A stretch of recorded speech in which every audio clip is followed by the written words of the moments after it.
You're listening to another episode of the Just Go Bike podcast powered by RAGBRAI. This is the award-winning podcast where we are all about the culture of cycling just for the fun of it. Your hosts are Murph from the Murphology podcast and AP from Parrot Talk. With tales from all over the nation, come for the bikes, stay for the fun, and leave with a smile. And now here is Murph. Hey, that's me. And AP. Hey, that's me. AP, we made it. RAGBRAI is just hours away. I can't believe it's time to head to Ottawa already. I know. And here's the episode everyone's been waiting for, hearing from each of the overnight towns. That's right. One of the favorite episodes of the whole year. Each of the town tells us about their plans and the cool things we should check out when we roll in. Yeah, and you know what? We need to give ourselves a quick plug. We hope all of you listeners make a plan to find the Just Go Bike tent to say hello. We'll be recording every day, but on day 0, we're going to give you guys the chance to share your, we could say your why for coming to Ottawa to pedal across the state. Yeah, we'll be at the Day 0 Expo in Ottawa, and it's so fun to meet everybody and just sort of gather before we head out on RAGBRAI. It's so fun to get to see old friends and meet some new people, but we'll also be set up in every overnight town. So if you can't make it to the Day 0 Expo, stop by and see us another night. Our recording schedule will differ on those days following the Day 0 Expo, so just look for us. And as a bonus, I'll be driving a souped-up Toyota with a Just Go Bike logo all over it. Oh boy, I cannot wait to see you in the souped-up Toyota because I know you are a huge fan. I am. I'm so excited. I got to pick which type of Toyota I'm getting, so I'm pretty hype. And I do think something worth noting, I'll be biking the route every day, and AP will be in her super cool Toyota. But we always meet up in the overnight town, and we do a lot of walking around because we want to see all the cool stuff just like you listeners want to see. So if you stop by the Just Go Bike Toyota 4Runner, and we're not there, leave a note or better yet, come back because we will come back. So, yeah, we're never away from our 4Runner for too long, but come back and try again later. I got distracted because the Just Go Bike stickers have just arrived here at HQ, and I'm so excited. I'm about to pack them up, and so come get a sticker. We have some new, some old, a lot of different styles, especially if you did Zwift rides with us over the spring and early winter, we have a special sticker for you. Oh, yes, we do. I cannot wait. Well, should we just get to it? Yeah, roll it. We will be right back. Dear Friday, Toyota says let's put good times in gear with the Tundra, Tacoma, and 4Runner. Want some cool available features? We've got power tailgates to power game days and a trailer backup guide that's the champ of the ramp. Heck, we might even cancel Monday. Toyota trucks. Find yours at toyota.com. Toyota. Let's go places. Now, back to the show. We are kicking off RAGBRAI 53 in the amazing space called Ottawa. And with me right now, we have both Wendy and Melissa. Hello, ladies. Hi. Hi there. Will you tell us, both of you, what your role is when RAGBRAI comes through? So my role is I'm kind of one of the spokespeople. And so if there's anybody needs to do a podcast or a video thing, and they usually reach out to me and just relay different information or the excitement about RAGBRAI. Excellent. Okay. I came to the right place. Yeah, absolutely. And how about you, Melissa? Yeah, so I work as economic development and parks director for the city of Ottawa. And for RAGBRAI, my main focus has been entertainment and booking the bands and coordinating the stage. Okay, cool. So I know we're going to ask that in a couple minutes. So hopefully you still have all that information in your brain or written down. Yes, definitely. Okay, so first off, has RAGBRAI ever been in Ottawa before? Yes, so RAGBRAI's been here 8 times. Oh my gosh, wow. I don't know. It's our second claim to fame, I guess. One of our claims to fame is RAGBRAI. We're a home for RAGBRAI for sure. Okay. People who are not from Iowa, or I guess people who are from Iowa, if you look at a map of the state, there are not a lot of communities on the very west edge of our state. So, I mean, that's probably why you get chosen a lot, beyond the fact that you're just really, you guys are really good at what you do. I mean, we would take that compliment for sure. Yes. And you're unique in that you are the start town. So have you guys kind of figured out, for those who want to dip their tires in the river, are you bringing the river to us, or is there an actual route to the river? Okay, so this is a big question a lot of riders are wondering about. Sure. So our fire department is bringing in Missouri River water so they can dip their tires, so they do not need to feel like they got to ride like 7-8 miles outside the town to actually go to the river. So we would highly recommend that they just stay in town, take the picture where they need to take it and dip their tires in the Missouri River water. So we got you covered. Okay. We are going to increase the convenience in town. The water is coming to us. Yes. Okay, that's easy enough. And how about a fun fact or two about Ottawa? So anybody who's been to Ottawa in the past would recognize our name with the widest main street in the United States. We're actually not. That being said, that is something that folks from the past probably recall. We just had a new downtown revitalization just in the last 4 years. So things are new. We have some cool brick accent sidewalks and more walkable downtown. The other things for Ottawa, I would say, are kind of the gateway to the Les Hills. So when folks come into town and prepare to ride out Sunday morning, it's an awesome view. So it is flat, but it's a very awesome view right here in Ottawa.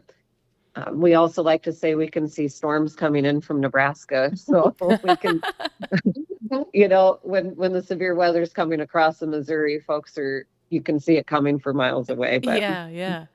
And for those who don't know, the Les Hills are, those are our first 2 days of RAGBRAI are going to be fairly hilly, and you will all get to experience the Les Hills. Yes. One thing I think that's great about starting in Ottawa is everything's flat here. So it's a great place to land before it gets hilly. Oh, okay. So just the access in our town, it's super easy to get around. And again, it'll just be a nice resting place before the rigorous ride. Before we kick it off, yeah. And you all are going to be host to the Day Zero Expo, which is huge. It's one of the biggest expos of all things cycling in probably the Midwest. But have you ironed out your details yet on that? Yeah, so the main expo will take place on our really nice downtown stretch of Iowa Avenue in front of all of our local awesome niche businesses and restaurants. And it's just literally around the corner from the main stage entertainment and beer garden and food truck area. So it's going to be right in the middle of all the action. And there's 60 vendors, so there's a lot to see. Did you say 60? 60? 60. Wow. All right. So come prepared to walk around, do some shopping, all of that good stuff, right?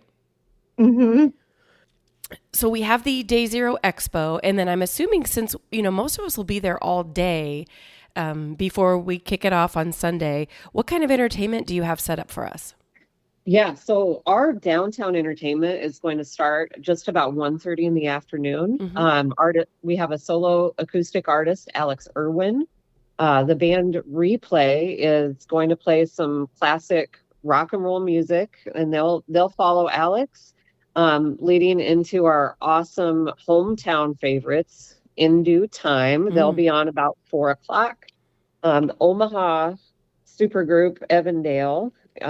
It will be following that. We have opening ceremonies at 8:00, and our headliner is the super diverse cover band playing rock and everything from the 70s to 90s, from the 1970s up until current gut feeling. So we have a really full lineup all day for everybody. And I got to give a little shout out. So I might be a bit biased, but my husband's in the local band In Due Time, and they have a really, their singer, she's a powerhouse singer. And so you're not going to want to miss her. But another unique thing about that band is my husband, he's in a wheelchair who plays the drums, and he plays the bass drum with his mouth with a device called Drum Spark. So that's something you probably weren't going to see in a lot of other bands. So it is pretty cool. Wow. That's a pretty cool fact. So definitely show up for the whole afternoon of entertainment.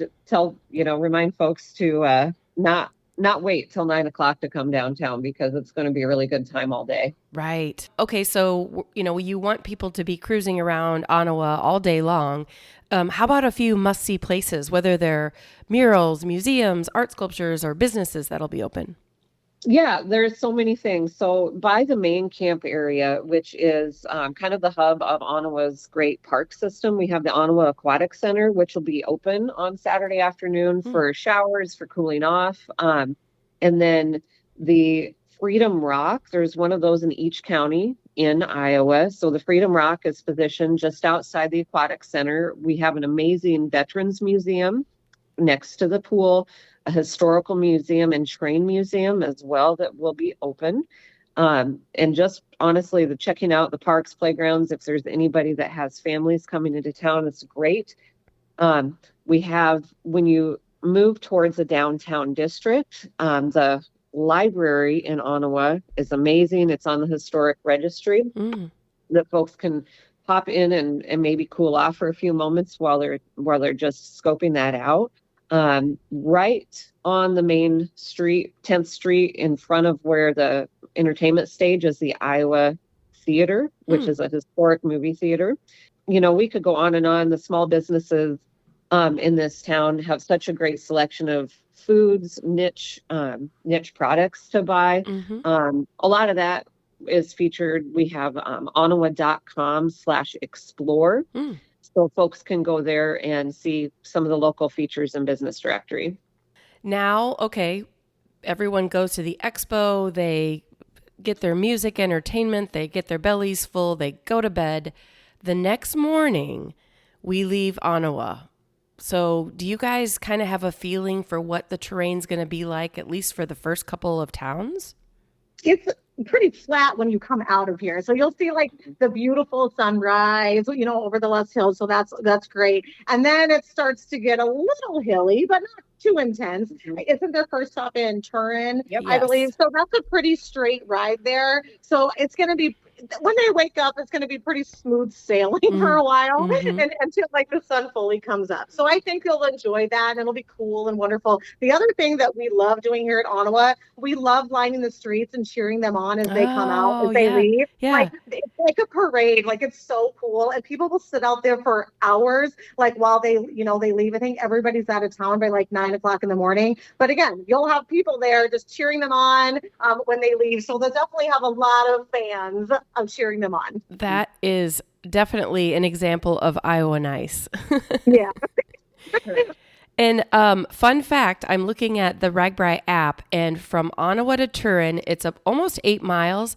There's only 30 feet of climb. So when you say flat, you really mean flat. But then the day, turns around a little bit. So enjoy that first ride out of Ottawa. And I grew up in the hills just past Turin. So once they get past Turin, to expect a lot of steep climbs and steep descents. Well, anything else about Ottawa that you want to share before we go to the next community? Oh, yes. I want to touch on a couple different things. Sure. One thing is, if anybody's like me and they love a good slice of pie, the Methodist Church in town is making homemade strawberry rhubarb cherry and apple pie with homemade ice cream. And again, this is not, again, they're homemade. Everything's homemade, and they definitely wanted me to give them a shout out. And the other thing I would just like to mention is our shuttle routes. We have this wonderful like rock and roll theme, and we have 4 different shuttles in town, which is kind of like a hay ride with no hay. So they're tractors that are driving these shuttles around. So again, for people who aren't familiar with like Midwestern life, if they want to take a picture with the tractor, if they want to kind of get like a mini hayride experience without the hay, then I definitely encourage them to take either the Purple Rain, the Little Red Corvette, the Raspberry Beret, or the Yellow Submarine shuttle, and those will be going from all different times. But you definitely will have shuttles going from 10:30 until 12:30 a.m. So they're definitely going to check those out. Oh, that's fun. We never did touch on your theme. Tell us what your theme is.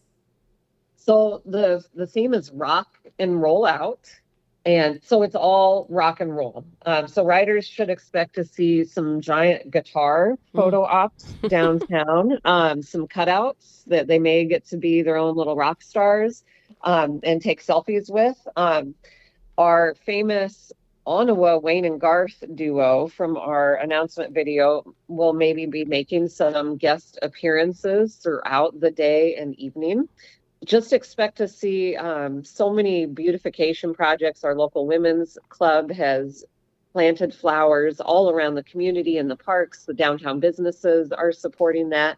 And it's just all around.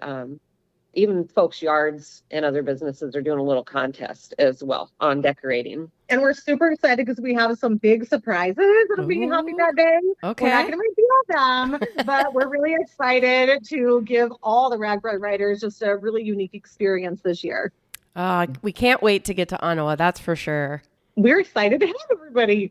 Will you tell us again the website for anybody who maybe wants to do a little research on Onawa before we get there? Yep. So you can visit onawa.com/explore. And also that is on Facebook, YouTube. You can find some recent commercials that were made on YouTube for looking up Onawa, Explore Onawa.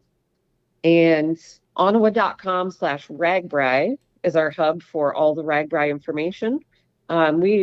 Since they just got posted, we will have the maps and a schedule will all be on the website and Facebook.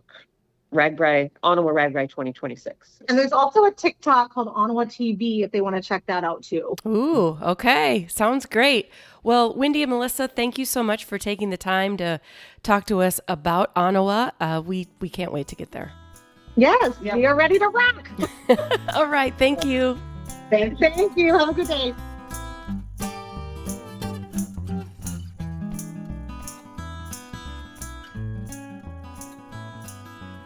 Okay, day one ends in the beautiful town of Harlan. And with me right now is Mayor Jay. Hello, Mayor.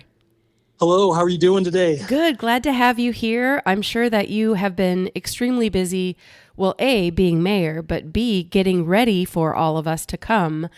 Yep. So thanks for your time to talk to us. No, I appreciate you guys reaching out to get caught up, I guess, where we are. So yeah, that's right. So day one is basically Onawa to Harlan. It's about 60 miles. So people will be getting into town, fairly early in the day. Before we get into the specifics of RAGBRAI, do you know if RAGBRAI has ever come to Harlan in the past? yeah, I don't know if this is like 6 or whatever, 7 or whatever, but you were here. It's been a while. 2013 is the last time you guys were here. Okay. So it's been long enough that none of us know what we're doing. So it's, yeah, I've lived here all my life, and I lived here then, and we hosted. But there's a way big step up from hosting to kind of helping out, you know, and being a part of it. And I appreciate you guys, the RAGBRAI team, coming in and helping us put the framework together, and then turning us loose and trying to get lined up what we need to get lined up. Yeah. So. Well, okay, I was going to ask you some fun facts, and my first fun fact would be that you have been in Harlan your entire life. But how about some other fun facts about Harlan? I thought about that, and I think the Harlan people always we've been known. I don't know if you're from Iowa. I'm guessing you are. But I've been in positions, the school board, different things like that, and my job that you always travel and Harlan football, and all that kind of stuff. And so we are a football town. We're proud of what we've done and what we're doing. We're a jazz band town. We have music. My wife was musical. I was more athletic in school back in the day. It's been a few years since I graduated in there too, but. And so I would talk a little bit about those past and in the future. The Blatts have put our name on the map for football. And I reached out to Coach Kurt Blatt, who'd been here for, centuries, and now his son took over. And I asked him, I said, Kurt, people always want to know, what do you guys do different in Harlan? And he said, Jay, the only thing different is that, I look at the records and the trophies the kids earned and the losses I earned, so that was, and that's kind of a perspective that I put that together in life. You know what? He is the guy that, he coached, and I played for him back in the day, and there's lots of kids, and now his son's coaching. And that's a pretty good, way to put it is, kids get the trophies and they earn all the victories, and the coaches, he is a guy that's very humble. And he goes, I have 66 losses in my career. And he goes, I can't even tell you how many victories. I've got more victories, but he said, those weren't mine. Those are the kids that played for me. So that's a good way to think about Harlan, and then when you're coming to Harlan, we are a pretty humble group over here. Jazz band, same thing. We've had, multiple championships and multiple runner-ups, and the Steve Lawsons of the world. He's retired. Those guys are both retired, but Steve still plays in 9 bands in the Midwest. Gosh. He's in his, they're pillars in our community. One third thing I would mention, one other person is, I'm lucky enough, Jerry Larson was my father-in-law, the longest serving justice in the Iowa Supreme Court, 30 years he served. He's gone now, but but all 3 of those guys, very humble folks, but they put us on the map, and they keep us on the map, as far as who we are and what we do, as far as our history and where we're going forward. So. Well, I can feel the small town vibe. I'm looking at the app, and it says you're a little over 5,100 people. So give us an idea of what riders will see and hear and feel when they come into Harlan, as far as your theme, sights to see, all of the good stuff that make Harlan Harlan. Well, our theme is the niche, and the niche got real. The Nishnabotna River. I grew up here. I grew up on a farm. The Nishnabotna was in my backyard, then my front yard. I've lived around it my whole life. I spent a little time wading around in the mud down in there once in a while. But the niche, we're on the western Nishnabotna, and the eastern Nishnabotna is over by Xira.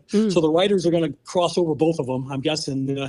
So it's not like the Mississippi or the Missouri, but we are the niche is the theme, and we're frogs. You're going to see a lot of green things as you come to town. I'm trying to convince my oldest son, Nick, who still lives here with us in Harlan, to paint his body green, but he's not really going along with that. So he has cerebral palsy. He's in a wheelchair. People are going to get to know him really well, because he is if you've been to Harlan and if you haven't met Nick, then you really didn't get to meet anybody, because he is the guy. So I may be the mayor, but I would vote for him if he ever wanted to run. Oh, that's awesome. He is that kind of kid. But yeah, you're going to see niche, you're going to see frogs, and you're going to see, some rolling hills coming in, and then you're going to get to Cyclone Avenue, which is the street that you're going to hit when you get to Harlan coming from the north, and they're going to point you either right, left, or straight. And so the cyclone theme of Harlan, and if you go right to where the main campus, main campground is going to be up at the high school, there's going to be a big old water tower, which I know is a big theme this year. Yeah. There's a cyclone on that. So you're getting my drift. The cyclones are very apparent here in Harlan. And if you go left, you're going to go down to the fairgrounds area, down to the Ball Diamonds, and then you'll go left down to downtown. But the theme will be frogs and the mighty Nish is the Nishnabotna River, which is we tried to figure out a way to get you to dip your tires, but you're going to be leaving that Monday morning, and nobody of that 20,000 want to stop 10 feet when you leave from Harlan and dip a tire. So I think we'll just have to look over the bridge and wave as you go up the big hill headed out of town. So okay. And say the river slower so I can remember. Is Nishnabotna? Nishnabotna. Nishnabotna. Nishnabotna. Okay. Yeah. We're the West Nishnabotna. It's over here. So okay. And we're putting in a new access to it so that we can have, canoers and paddle boat things and just tubers and whatever else that right outside the bridge. You'll see that as they leave town. We're working on that as far as an access to actually get to use it. People do use it, but it's not really an accessible thing. But it will be here within a few months. Okay. So, cool. Yeah. So we roll into town. It sounds like we've got the high school. We've got the what did you call it? Fairgrounds. Fairgrounds, yeah, where the ball diamonds are.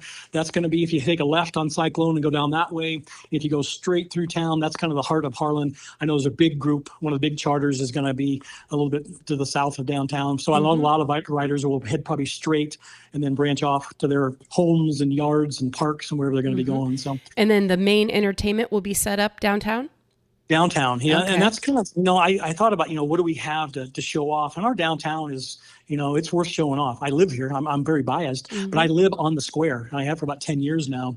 And it's a thriving downtown, which in Iowa and small towns, it's hard, to keep things going and keep people wanting to come down here. But we've got, restaurants. We've got a shoe store that's been here, 100 years. We've got some places you can stop and have a cold beer and get some food and just walk around, and it's flat. You know what? And so once you get here, that's where the bands are going to be. We got 3 bands lined up for the day.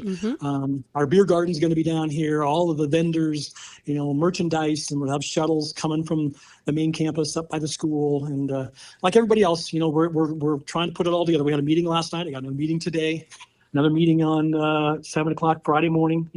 We're talking, and a lot of good people have done some great things, which I know every community does this. But I think we're doing our part, and it's gonna happen. And what we do, it's gonna happen, and it'll be fine. Yeah, So. and we at the time of this recording, we just posted an episode about the headliner bands, and we talked about I think it was Jordan Beam, and then the band Aftershock, and then your headliner is Decoy, which is really, really cool. Yeah. So I'm looking forward to that, and it's I was a part of. I came down last time you guys were in town, and that is a big thing, getting the crowd, because you guys are tired, and it's hot, and you just want to relax, and it's great getting the bands that kind of get you revved up a little bit and kind of getting you ready for bed, so then you got to get up and do it again the next day. Exactly. So I'm honest, I've never ridden a bike, across Iowa. I've thought about it, but I'm one of those guys that I'll just keep thinking about it. I'll never get the courage to probably do it. I wished I could, but I grew up on a farm, and that tractor seat was more appealing than a bicycle seat. So I know you guys are proud of what you're doing, but we're pretty proud of just being lucky to be a part of it. Yeah, yeah. Okay, so we know about the entertainment. We know, everything's happening downtown. There's a shuttle that will get everyone there. While people are walking around, do you know, or can you explain a few must-see places, whether they're murals or museums or art sculptures or theaters? We've got the museum. We have a downtown theater. There's four theaters and four screens, and they're all digital. The Lukey's have done a great job of keeping our theater, ahead of the curve. And so that's right here when you get here, and it's going to be open, and they're going to have shows. So that's a great thing for our downtown. And we love movies. So I'm lucky enough I've lived a block away for the last 10 years. So it's easy for us to get in there and go. We've got a historical museum, which is, on probably one of the routes. It's right next to one of the parks. So that's kind of cool to walk through and take a look at. People are going to be up at the school. I talked about the school early on about is what we're proud of. All that hardware is inside of that school. So walk in through there and see all the trophies those kids have earned, and kind of where we've been and what we're doing. And we just renovated the school a little bit, and we did some remodeling up there, spent a few $1 million and all that kind of stuff. So it's a crown jewel. That's a place that if you're up there taking a shower, which a lot of people are, sounds like, wander through the hallways up there and take a look at some of that stuff too.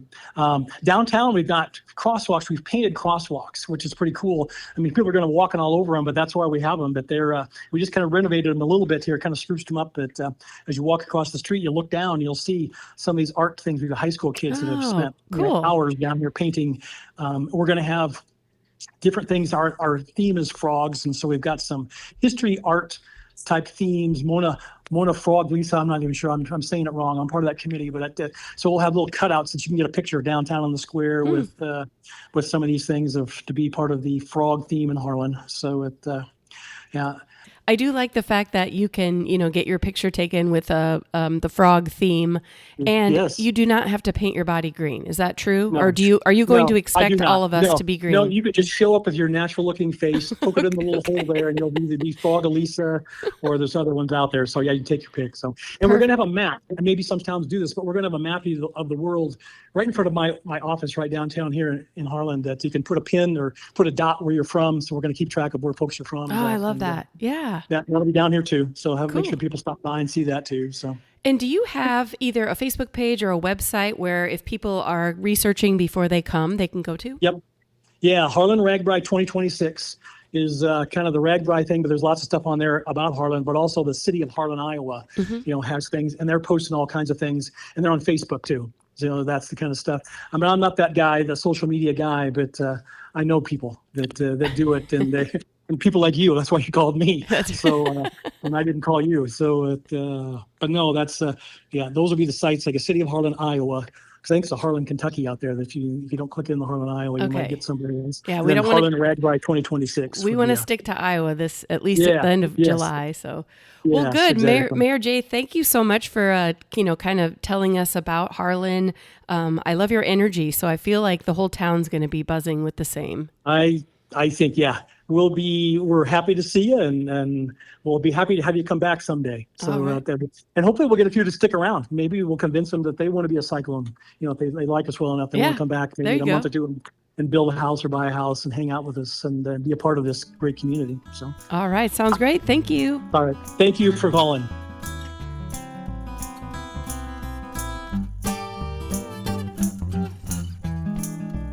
Next up, we have Guthrie Center and a nice warm welcome to Steve. Hey, Steve. Hi, Kathy. Excited to be here and excited for the week. Yes, I think everyone listening to this podcast is probably a little bit giddy right now with excitement and wondering what's going to be happening when we come through your community. So thanks for being on the podcast. Yeah, no problem. Love to sell our community and let you know what we've got. Before we get into plans for RAGBRAI, will you tell everybody your role, your title, your position, if you're a volunteer, or what you're doing for RAGBRAI? I'm actually one of the five committee heads, I believe, 5 or 6 of us. And my responsibility for the most part has been the festival area with the beverage garden, vendors, entertainment, and then electrical is one of the lighter loads there a little bit. But otherwise, those other 3 have been kind of heavy lifts, but have enjoyed every minute of preparing for that and working with the people that I've brought on board to help with it. And the 3 areas that you mentioned are exactly what everybody's thinking about right now. So this is perfect. A match made. Well, I hope we don't let anybody down, by the way. Well, has RAGBRAI ever come through Guthrie Center before? Yeah, great question. Actually, back in 1974, which would have been the second RAGBRAI ever, it came through as an overnight in Guthrie Center. Oh. And then in 1983, during the 11th year, they came back.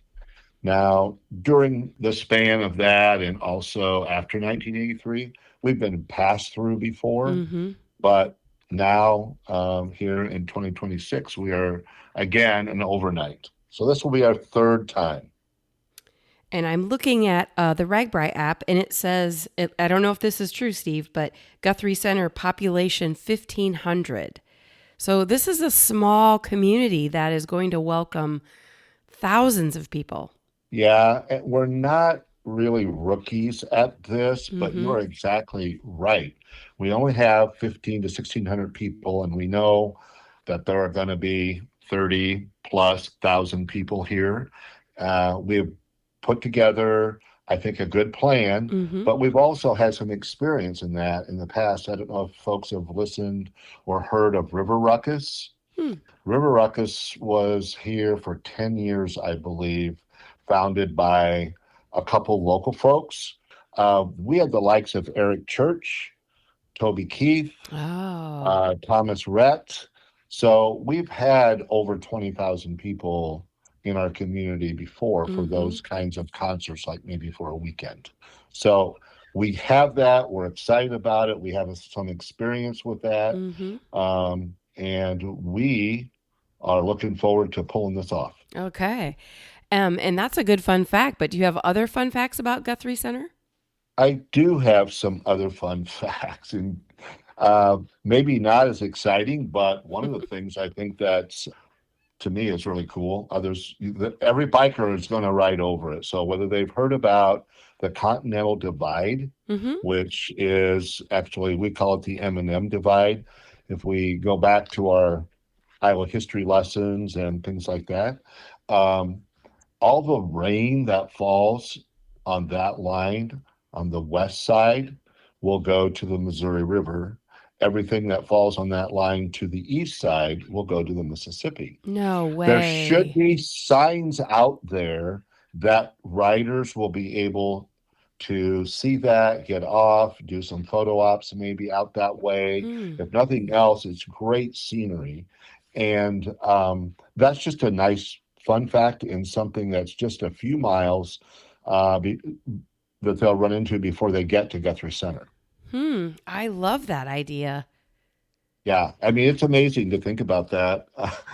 I mean, more about our weather systems and all of those kinds of things that happen. I mean, you stand there and you think, is this really the way that works? I want to take my water bottle and stand on that line and pour it out and see if it goes, which way it goes. But I've never thought about doing that. I have gone out there before and found creeks and rivers that they do flow the other directions. Oh, that is fascinating. So it is, it's a cool little fun fact. For some folks, that'll be not worth too much, but it's cool. Yeah, I'm going to be looking for it. I'm going to write it down for sure. If folks haven't been, but I think probably some folks around Iowa are familiar with Springbrook State Park. It's just to the north of us. And so it's a state park that's, has camping. And I know some of the riders, quite a few of the riders are going to be staying out there, if not the riders themselves, some of their support vehicles. Oh, okay. Great place to be. It is a beautiful, gorgeous place. Well, it looks like when we come into Guthrie Center, it'll be a little bit longer stretch of about 26 miles, 1,300 feet of climb. So we still must be in the Luss Hills a little bit. But tell us about the terrain. What can we expect as we come into your community? Well, you're going to see just that. They will have, as riders, you will all have gotten your fill of hills going up, coasting down.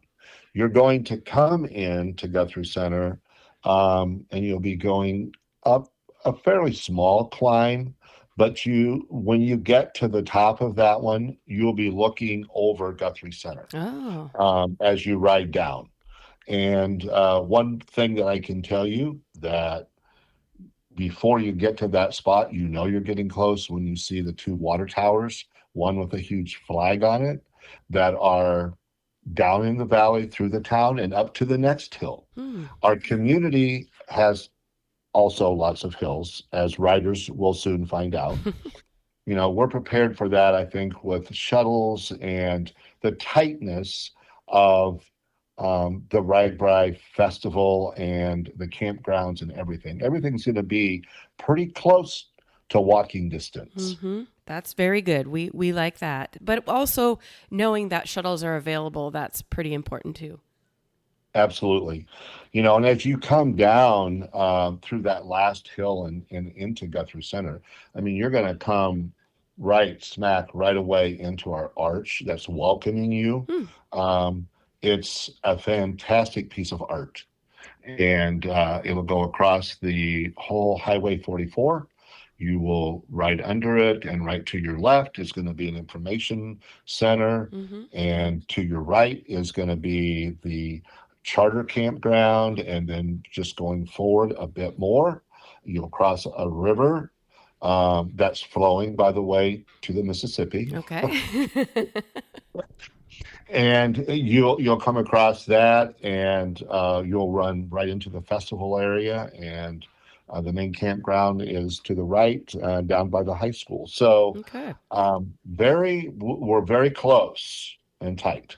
I am actually wearing a Guthrie Center shirt that I got when we came through on the inspection ride. So I already know your theme, but please share it, because I'm not allowed to say favorites, but I really like it. Yeah, it's an interesting theme on that, and it's Where the Hill Are We?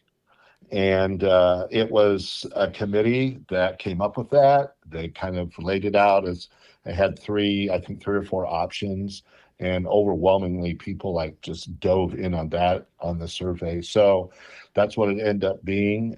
I will tell you, you will see the hill of the town in a lot of different places, including at the Beverage Garden. We are doing tokens that have that stamped in them. Okay. So it's everywhere, and we're very proud to it. It'll be on the arch when they come into town.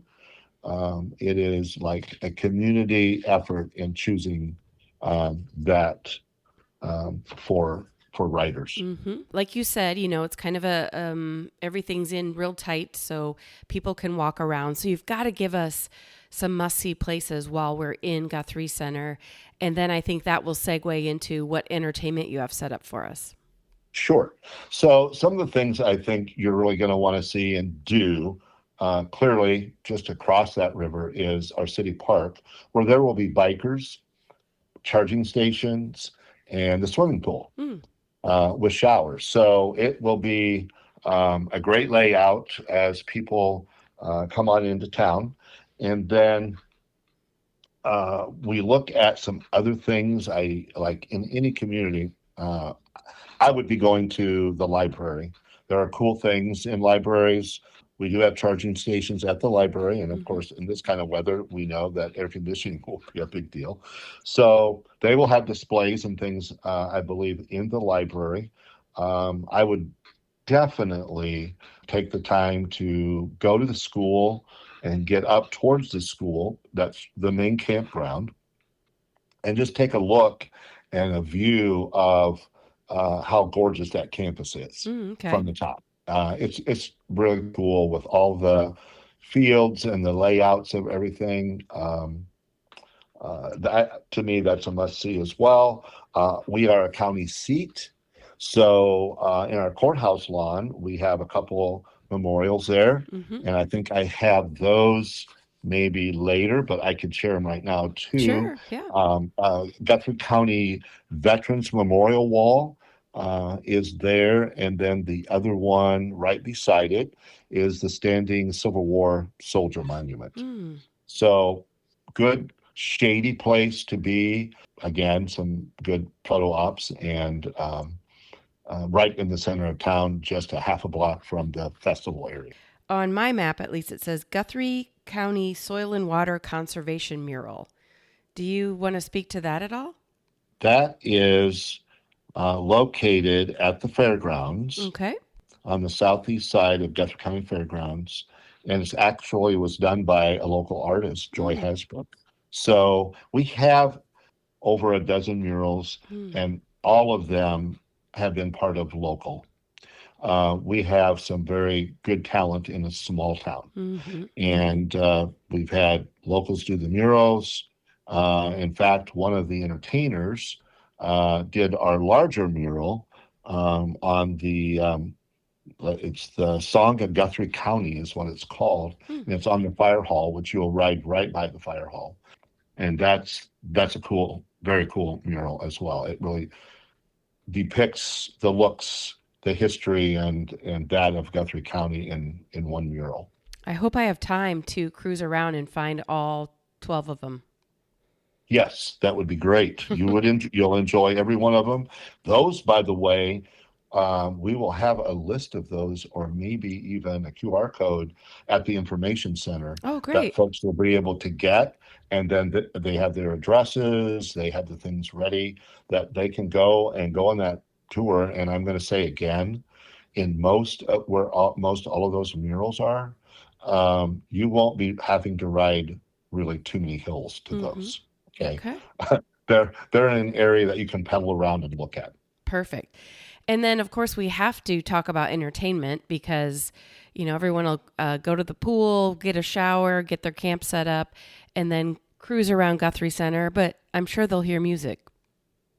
They will hear music. And before they get to the music, or maybe at the same time, though, we have a great vending area. and lots of great food. Our community, with all the volunteers, have stepped out, and we have probably 25 of our local businesses and churches providing food That's great.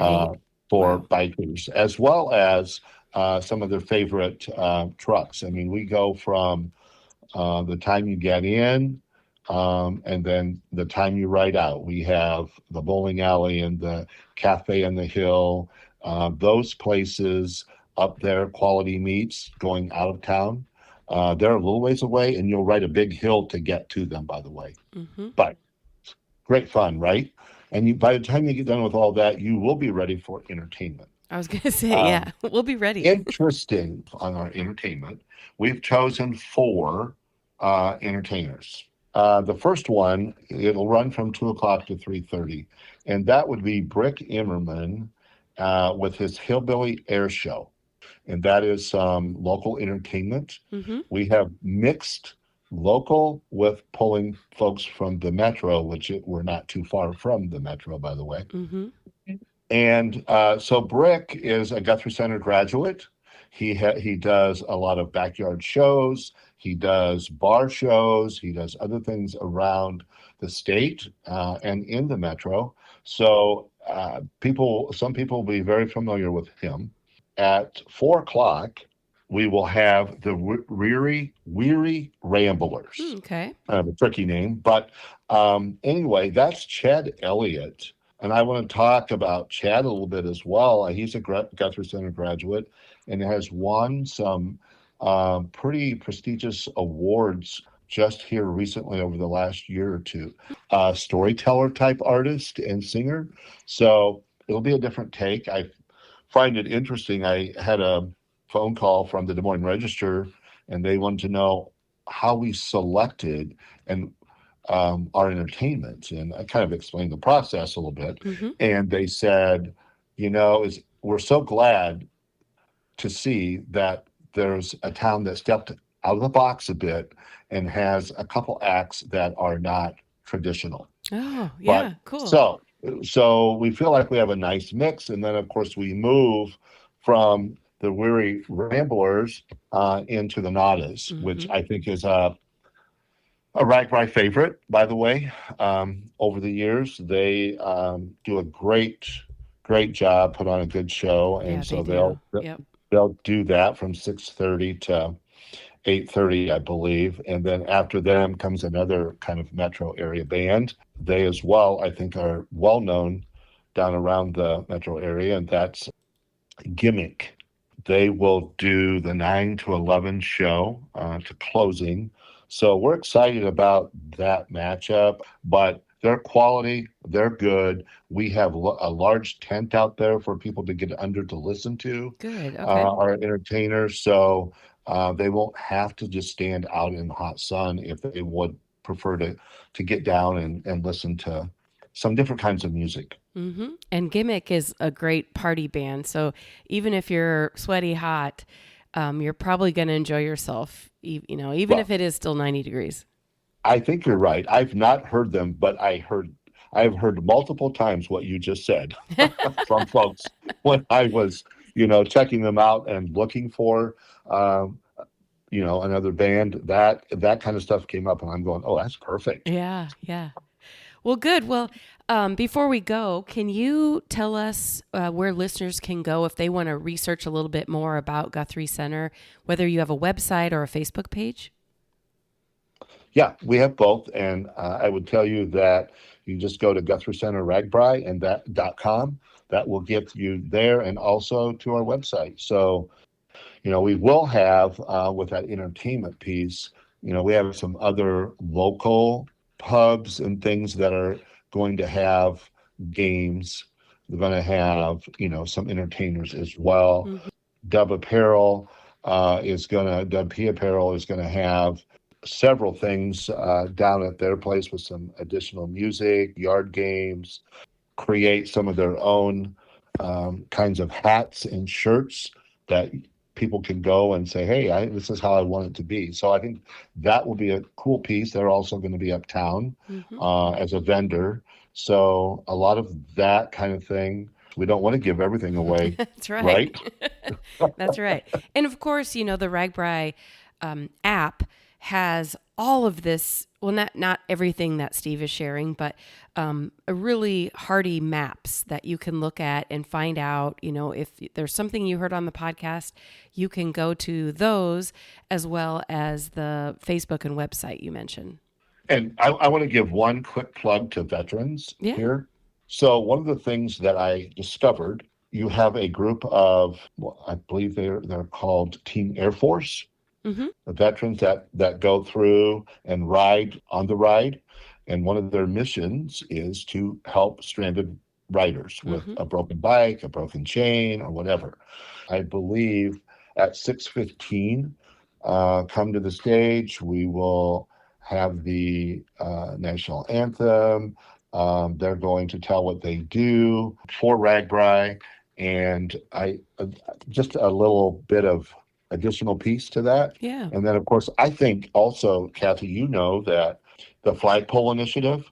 Yep. So that's going to be done on Monday at 3 p.m. as well, and it'll be done right on the route. We have the address.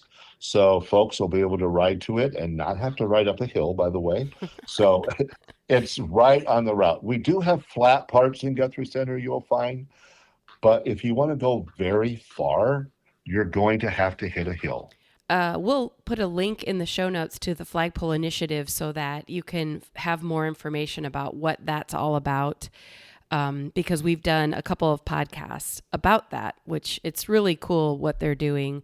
That is. And supporting veterans in all the communities along the route. So, well, Steve, thank you so much for your time and sharing about Guthrie Center. We're really excited to come through your community. Well, we are excited to have everyone here. And I'll tell you, I think every person in town is volunteering to do something. Probably more than one something. More than one time. You are exactly right. All right, Steve. Well, we will look for you when we get there, all right? Sure. We're ready and anxious to go. Thank you. Day 3, you'll be pedaling 61 miles and you'll end up in Boone. And with me today is Chris. Hey, Chris. Hello there. How are you today? I'm good. I'm good. Excited to tell everybody all about Boone. Yeah, I was just going to say, are you looking out your window and seeing 20,000 or figuring out what it will look like to have 20,000 bikers? Right. Yep. I've imagined that a few times. So yeah, it'll be fun. We're excited. Cool.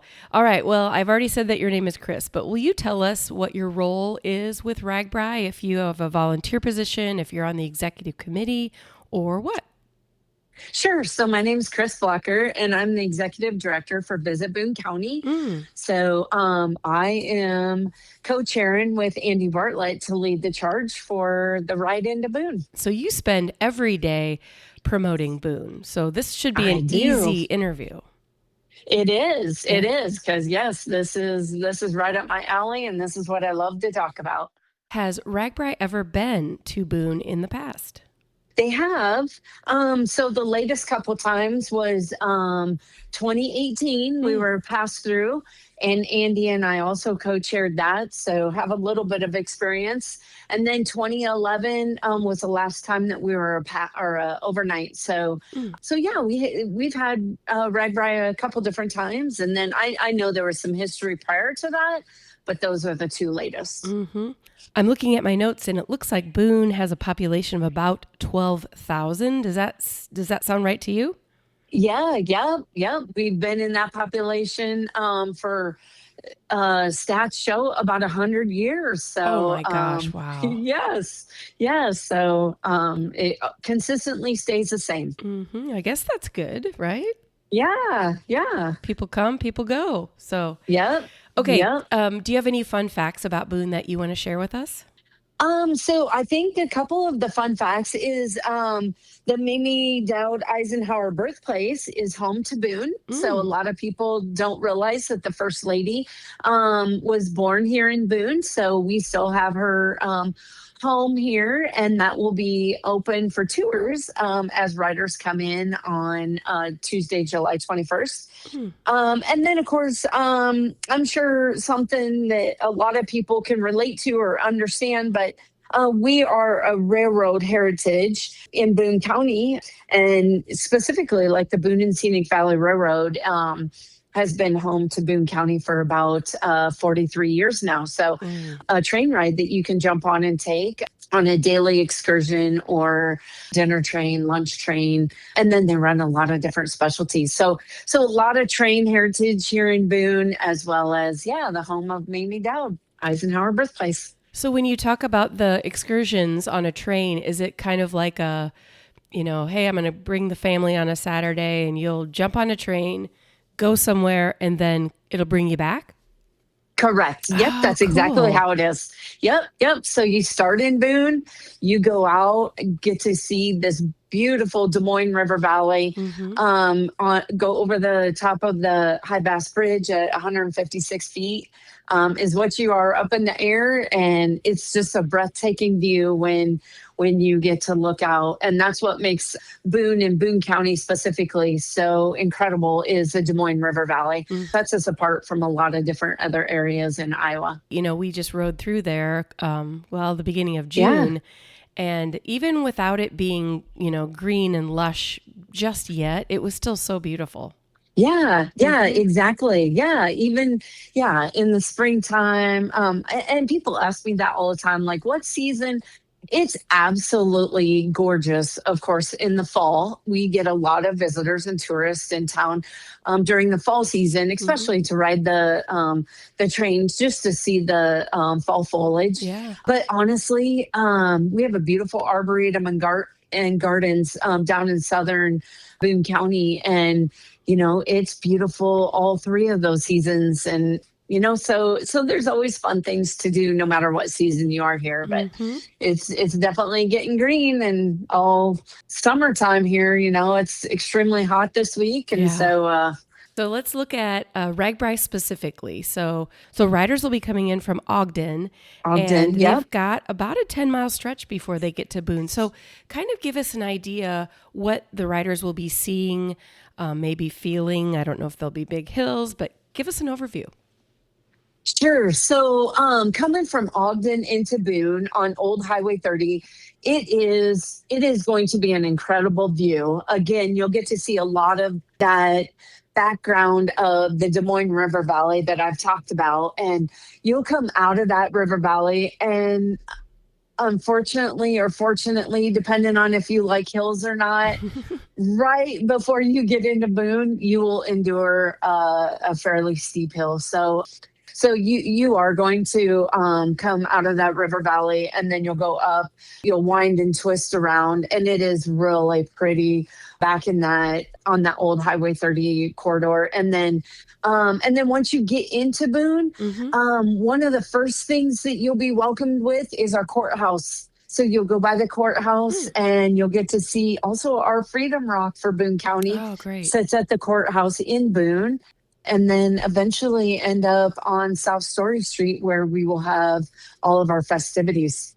I love your theme. You have to tell us what your theme is and what riders can expect when they get to the festival area.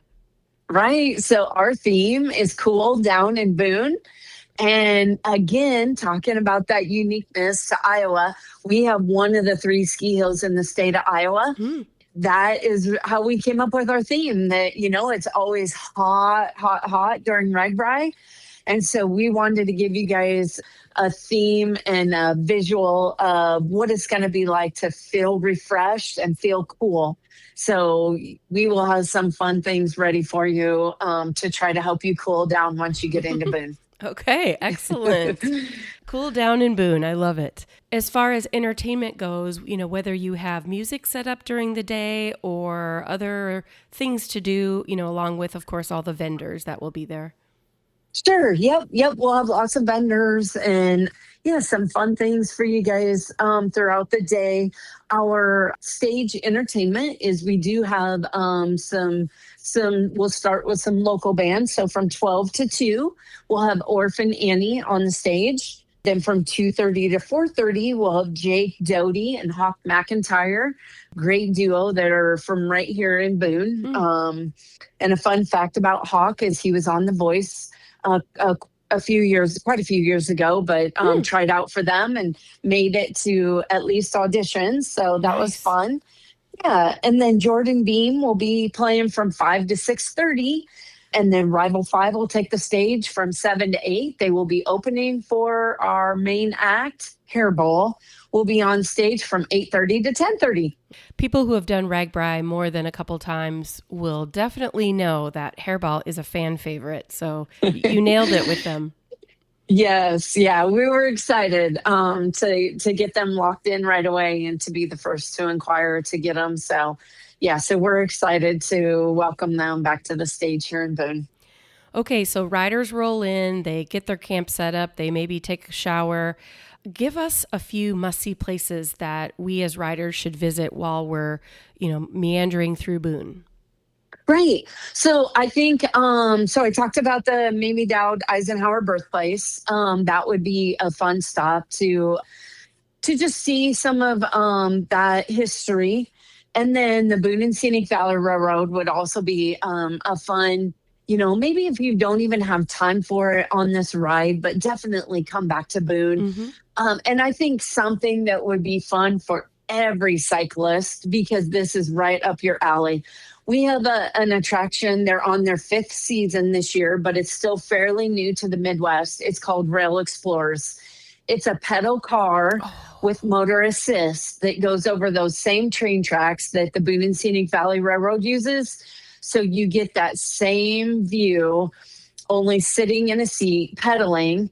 It's motor assist. So you can enjoy a little bit of stress on your knees when you're pedaling the Rail Explorers. So lots of, and then, of course, we have the Boone County Historical Society, and we're known for like the Dutch Oven Bakery downtown. So I would say that would be a must stop unless you're watching your figure.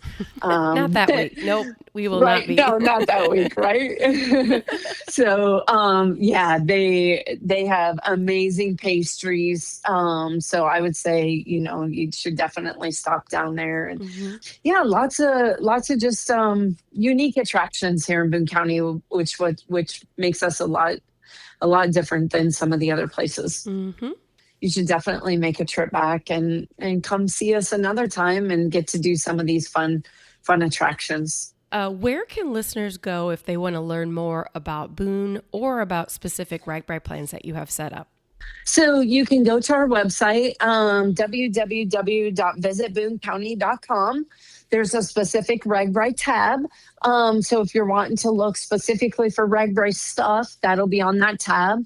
Otherwise, our visitor guide, other things to see and do, places to eat, that type of stuff is all on the visitboonecounty.com website.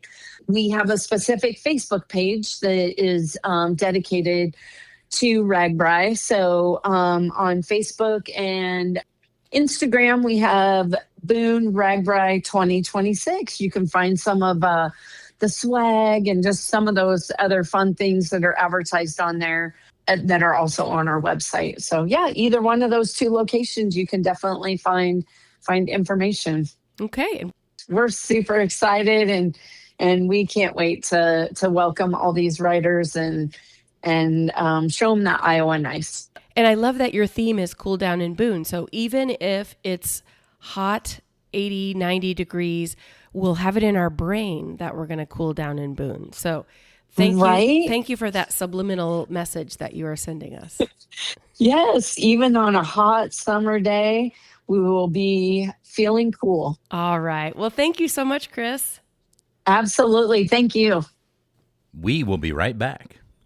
Make Casey's a must-stop on your RAGBRAI adventure. Whether you're craving a slice of pizza, an 89-cent medium fountain or frozen drink, or a quick refuel before the next town, Casey's is ready to keep you rolling. And while you're stocking up on ride day favorites, you can do a little more, too.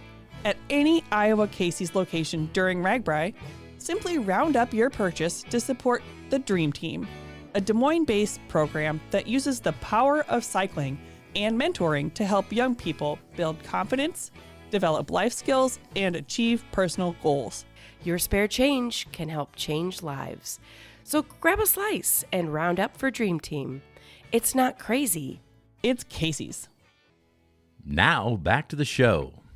Next up, we have Marshalltown, and hello to John. How are you, John?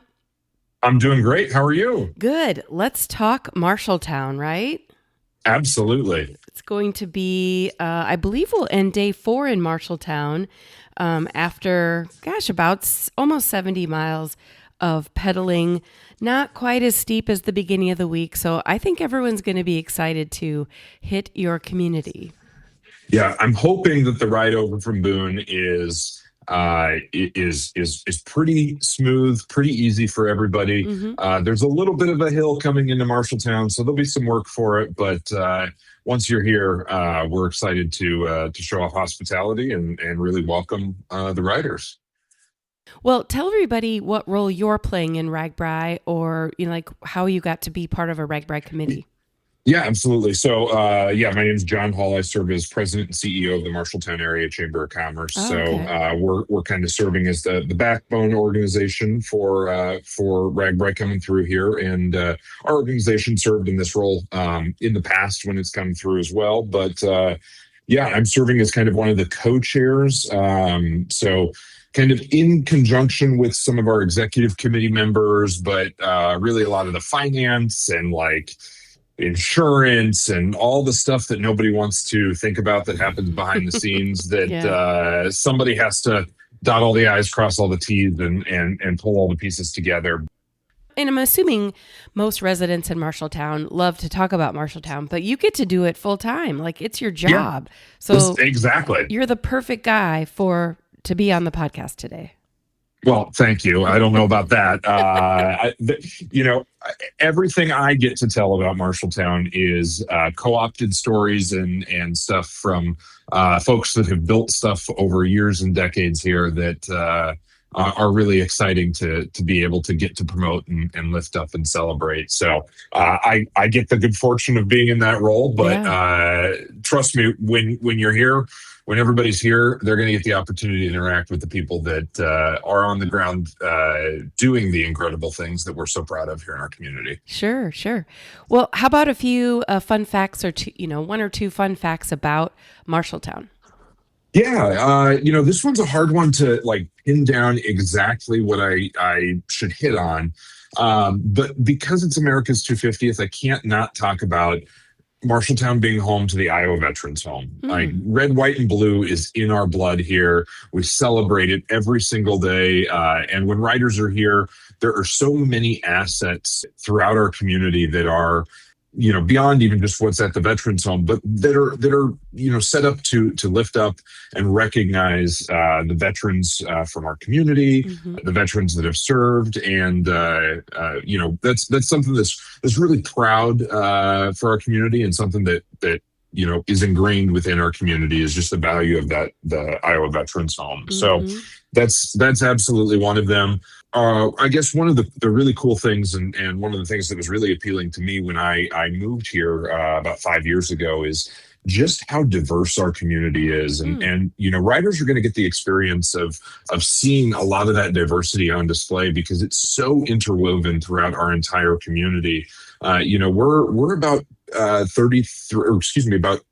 about 40% non-white. It's a variety of different races, from Hispanic to Burmese to Southeast Asian and everything in between. And so, our community benefits from just a wide variety of cultures and cuisines and different expectations for what it means to be in a community. And so they're going to see a lot of assets that really recognize and elevate the uniqueness that is the diversity here in Marshalltown. Does that diversity bring along with it some cool vendor opportunities?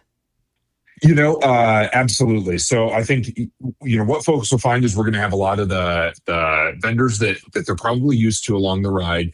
But when they're downtown in the expo area, there's a lot of local, unique businesses that are maybe not as discoverable for folks and take a little bit of courage to step into. So my recommendation is if you're interested in authentic Mexican food, stop in any of the grocery stores that are in our downtown. The Hispanic grocery stores, all of them have food counters in the back, and I promise you're going to get the best street tacos you've ever had.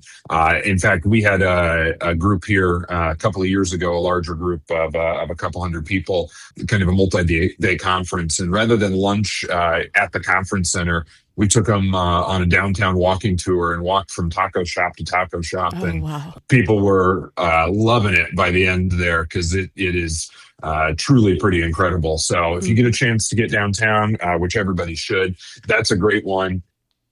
Zeno's Pizza is iconic here in Marshalltown. Same with Taylor's Made Right. So, we've got kind of some of those traditional options too that, lean back into old school Americana.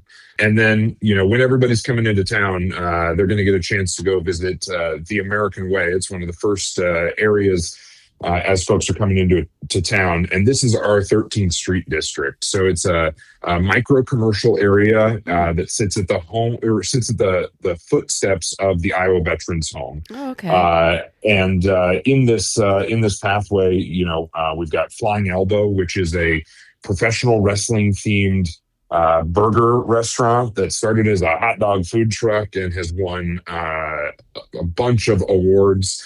If you're looking for a great burger or hot dog or pulled pork, he also won best pulled pork in the state. That's a great stop. It is radical food in there. Lily Mays is down there. That's the chocolate shop, ice cream shop, popcorn shop. So sweet tooths galore are in there. And then on the campus of the Iowa Veterans Home, they're really excited. They're going to be doing a pie fundraiser inside the Veterans Home. So you'll get an opportunity to ride past all of the memorials that sit on the campus of the Iowa Veterans Home.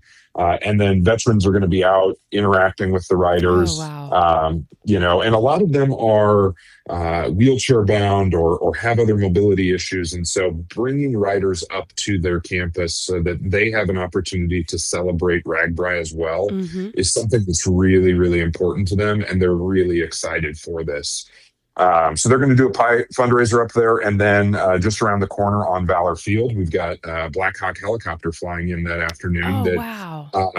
From the Iowa National Guard. So they're actually following the same route as the riders that day because they're coming over from Boone. And so we're going to land them at Valor Field up on the Iowa Veterans Home. So if you get to town early and the Black Hawk's not set up there yet, make sure you get back to the American Way and get up that way. But anybody coming in the afternoon should have no problem to stop off there and enjoy a little pie and visit with our veterans and get to tour and see the Black Hawk helicopter. Yeah. I'm looking at the population of Marshalltown, and we're upwards towards 28,000, which is a pretty big community when you look at some of the other overnight towns we're staying in. But I'm also looking at the map, and it looks like you nailed it with going, as we come in and staying on the route, that we're going to hit all of those great places that you mentioned.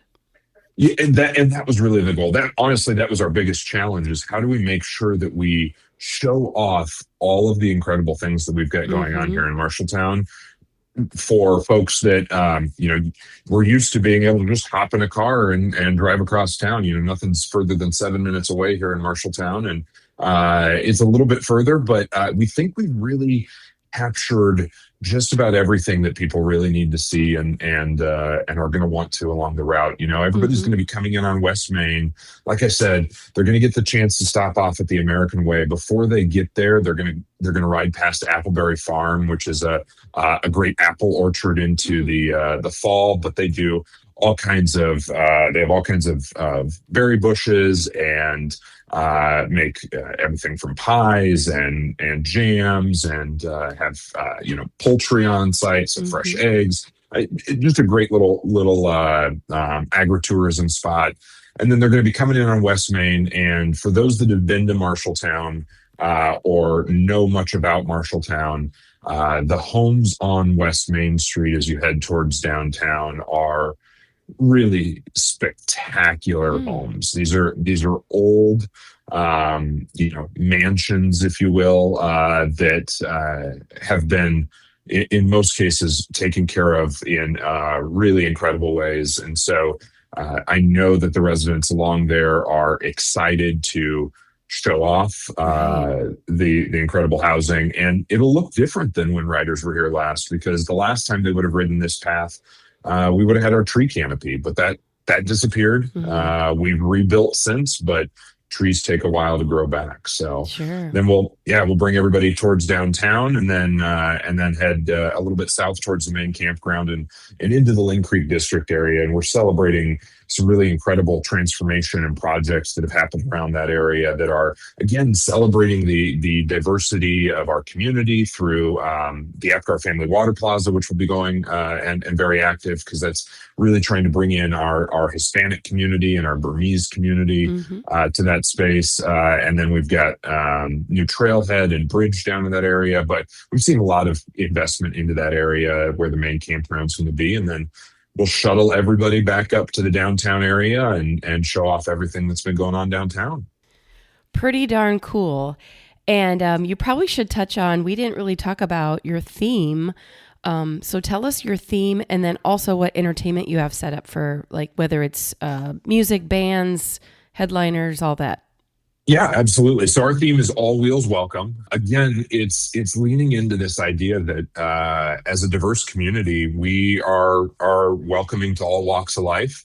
Also recognizing that, from a biking perspective, there's a lot of different ways that people bike across the state with RAGBRAI, and that's important to recognize as well. And in fact, the Veterans Home was excited to participate in our kickoff video, because they've got bikes that they can hook wheelchairs to the front of, and then have staff members helping to pedal on the back. And again, there's just so much diversity within that space that gave us a lot to work with. And then we kind of matched this up with an old school cassette throwback vibe.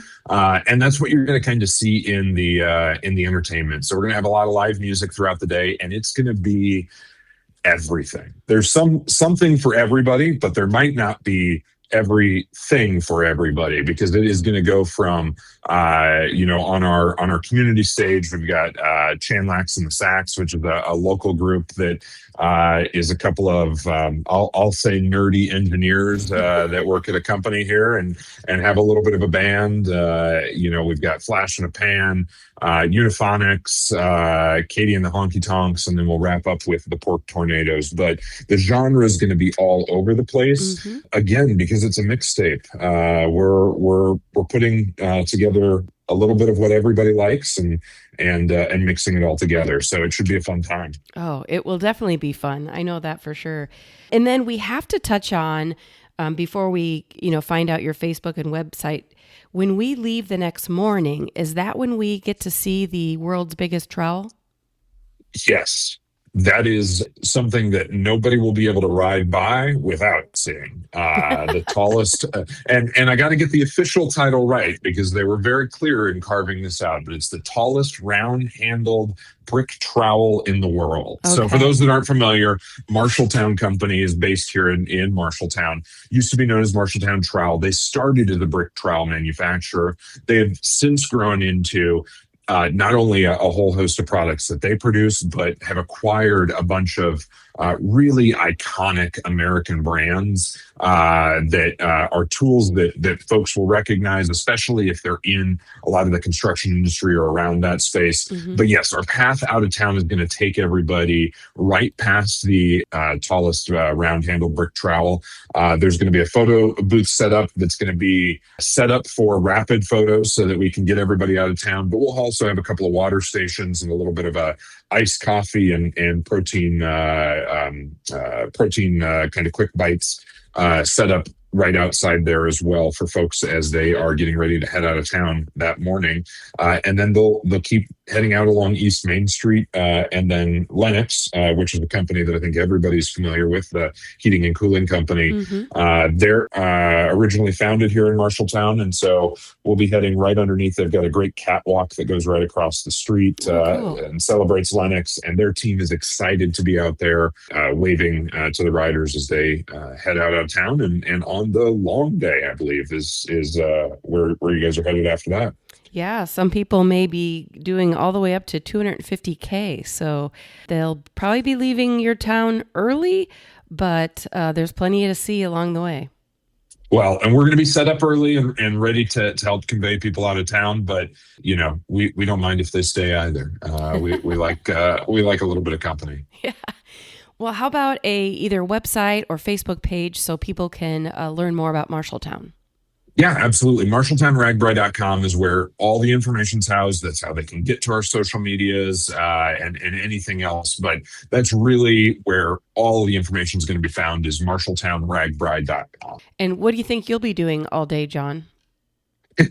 Well, my day will start about 2 a.m. that night before. Oh my gosh. With erecting an arch truss over Main Street for all the banners as we welcome riders into town. So wow. There's a lot that we're pulling out for on this, and excited to welcome all the riders. All right. Well, I'll respond on behalf of all the riders that we're really, really excited for all that we are going to be in for as we come into Marshalltown. Awesome. Well, can't wait. We're ready. July 22nd. All wheels welcome here in Marshalltown. All right. Thanks, John. Thank you.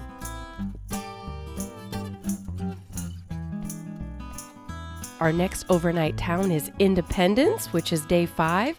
And with me is Isabel. Hey, Isabel. Hi. I'm super excited to be here. Good. And of course, at the time of this recording, you're not surrounded by 20,000 cyclists. So hopefully you're in the RAGBRAI spirit. You're ready to talk about your community and get us all pumped to come. 100%. I think we've been ready since January 24th or 26th, whichever day was the announcement. Perfect. Well, before we get into the inside scoop on RAGBRAI, tell everybody your role or position with the RAGBRAI committees or what you do for a day job. So I am an exec team member for the Independence RAGBRAI Committee, and I am the Buchanan County Tourism Director. Ah, so you get to talk about the communities all the time.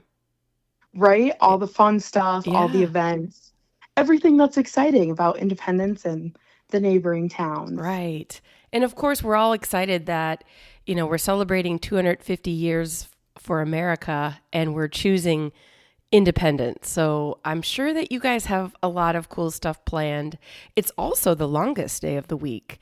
People will be coming into Independence after, minimum 87 miles. If people are doing the loop and the double loop and the 250, it's going to be a long day, but that's fine. We're going to shower up and then we're going to have fun in Independence. So has RAGBRAI ever been through your community? Yes, 2026 will be the 4th time they have stayed in Independence overnight.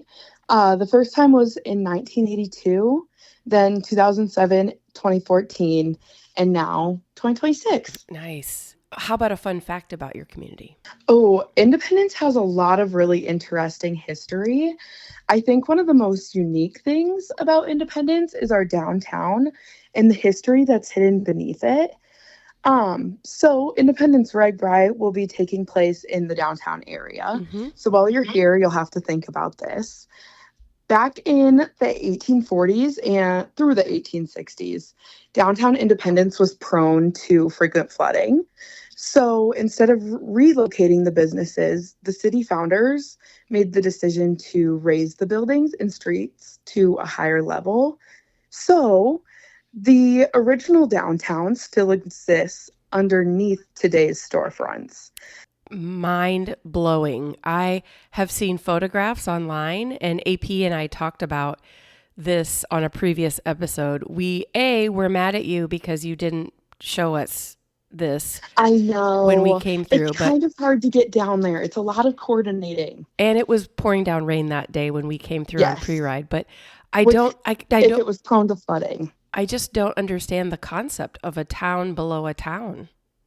Yeah, it's just completely built underneath. Wow. And we open up the underground once a year. Okay.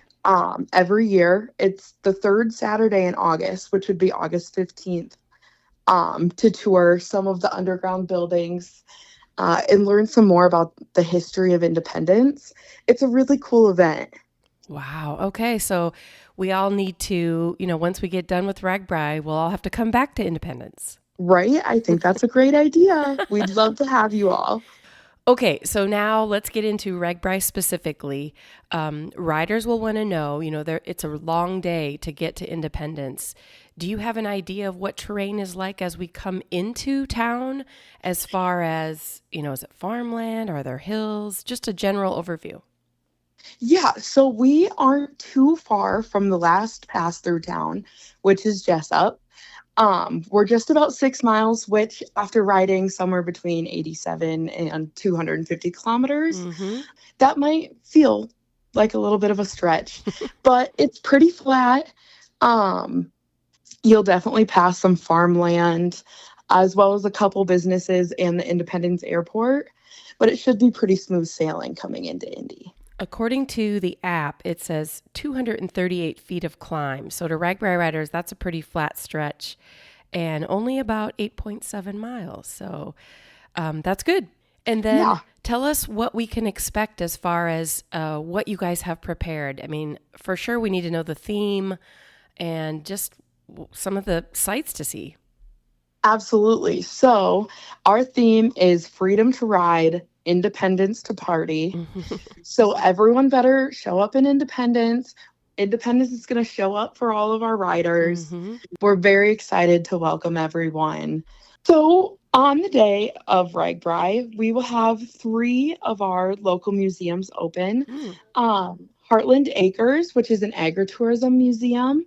The Wapsie Mill, which is located right at the end of our downtown.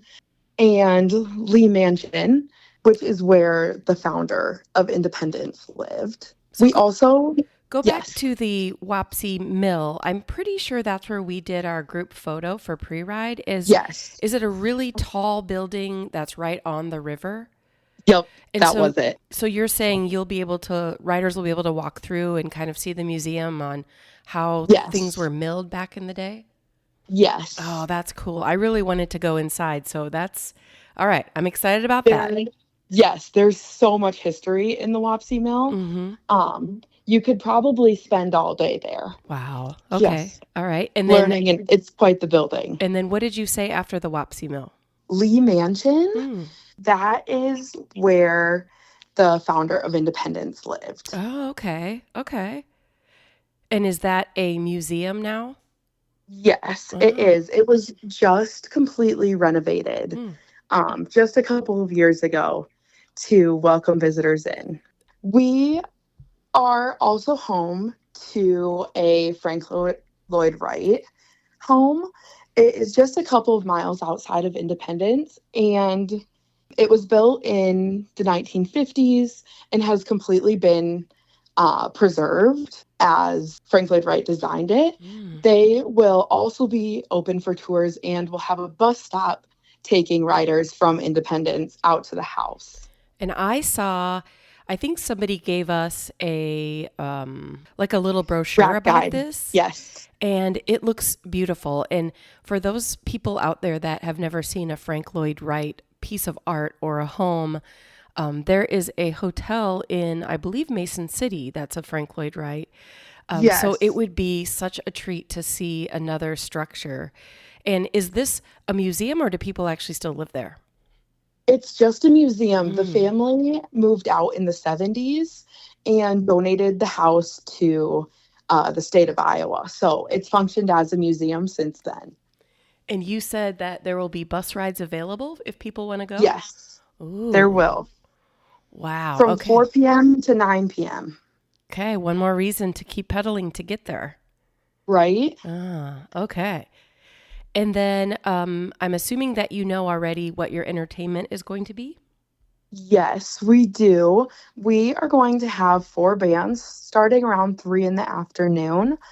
So we'll kick off with 42 Romeo, which is the 34th Infantry of the National Guard. That is their rock band. And then we'll go into one of our local favorites, Plug Nickel, then Dirty Champagne, and ending the night with Not Quite Brothers, who I know is a RAGBRAI favorite. Yes. And I'm sure all of those bands are going to be amazing. Will you have your stage set up kind of on the main street area? Yeah, our stage will be set up right in the downtown. I don't think you'll miss it when you come in. Okay. And then we need to know a few must-see places while we're in town walking around, whether it's, you talked about the museums. Those are awesome. But any like murals or art sculptures we should check out? Yeah, absolutely. We have a couple of murals in our downtown. We were recently awarded an Iowans Create Community mural, and it's at the time of this recording. It's not up yet, but it'll be finished by RAGBRAI, so we're really excited to bring some new art into the downtown for all the riders to see. Cool. We do have 2 other murals in the downtown. Both are very accurate description or depictors for the city of Independence. One is a red, white, and blue flag because, of course, we're celebrating America and the independence of America. Mm-hmm. And the other is all about the history of independence. Okay. Which is super cool. And then I think, as people are listening to this, they're probably driving to Ottawa to kind of get all fired up for RAGBRAI. Is there a place that people could go, whether it's a Facebook page or a website, if they want to know more about independence? Absolutely. We are keeping both the Indie RAGBRAI Facebook page updated and independenceragbrai.com. Okay, easy enough. Well, Isabel, we are excited to come to your community and celebrate independence, but also celebrate RAGBRAI. Us too. We can't wait to have everyone. All right. Thank you. Yeah, thank you. We have arrived at day 6, and with me now from Dyersville is Hannah. Hey, Hannah. Hey, Murph. How are you? I'm so excited to be here today. Yeah, we're excited to have you, and we're excited to come to Dyersville. So before we get into kind of the details about what you're doing for RAGBRAI, will you tell the listeners what your role is, your title, or how you're involved with RAGBRAI? Yes, absolutely. So I am the Marketing and Tourism Manager for the Dyersville Area Chamber of Commerce. Mm-hmm. And while the Chamber is not the organization putting on RAGBRAI, that is Dyersville Events, we are playing a great role. And since I am the Tourism Manager, I know all of the great stops and everything that the visitors really want to see or know about the town. So that's where I'm coming in. I'm sitting as the Marketing and Info Chair for the Dyersville RAGBRAI Committee. So again, I'm the one that's behind all the Facebook posts, the Instagram posts, the website, all of that information's coming from me, making sure that all the riders know exactly what they want to hear and know before they get to town. And then, of course, what to see and what makes Dyersville so special and what you definitely don't want to miss on this stop. So we have found the exactly right person to be on this podcast to tell us about Dyersville. Yes, absolutely. When my committee got the invite to be on this podcast, they were like, oh, we know exactly who is going to join you for this. And here I am. So I already know the answer to this, but has RAGBRAI ever been to your town in the past? Yes, it has, but it's been nearly 2 decades since we were the last overnight. So it's been 19 years. The last time we were an overnight was in 2007, but we were a pass-through in 2010. So either way, it's been a minute. So we are just looking forward to being day 6 here in 2026. I'd love to know a couple of fun facts about Dyersville. And of course, Field of Dreams is what everyone's thinking about.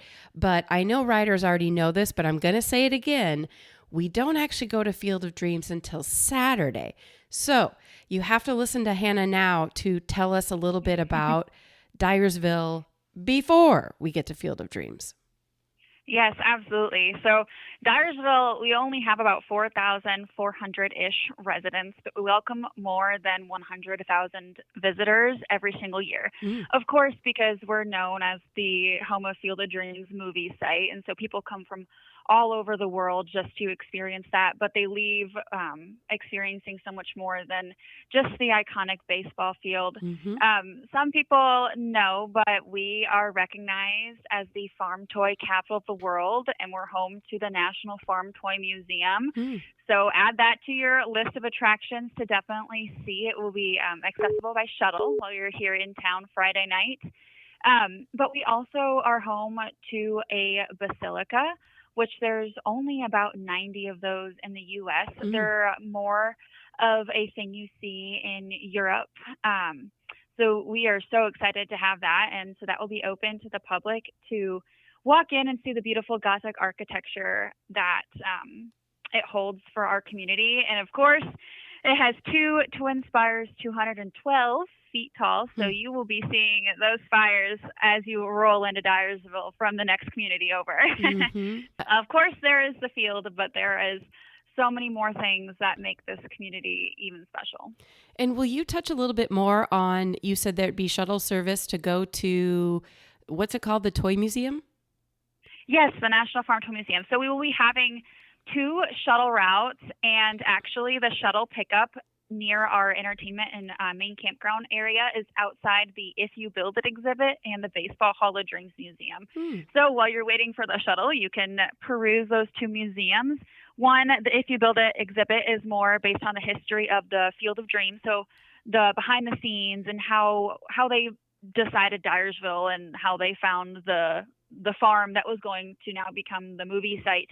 And then there's also the Baseball Hall of Dreams, which is more of a general baseball history museum. So you can sit there and wait for the shuttle. They'll come every 15, 20 minutes. And then one of our routes will take you to the Beckman Catholic High School National Farm Toy Museum area. So there you can get out, enjoy the farm toy history of Dyersville, as well as visit our Plaza Antique Mall. That's definitely an attraction that a lot of people love to visit. There's over 100 small local vendors that are under one roof, and they're just selling anything from antiques. And there's even cars and, you know, these signs that maybe your great grandma had growing up, and it's a blast from the past.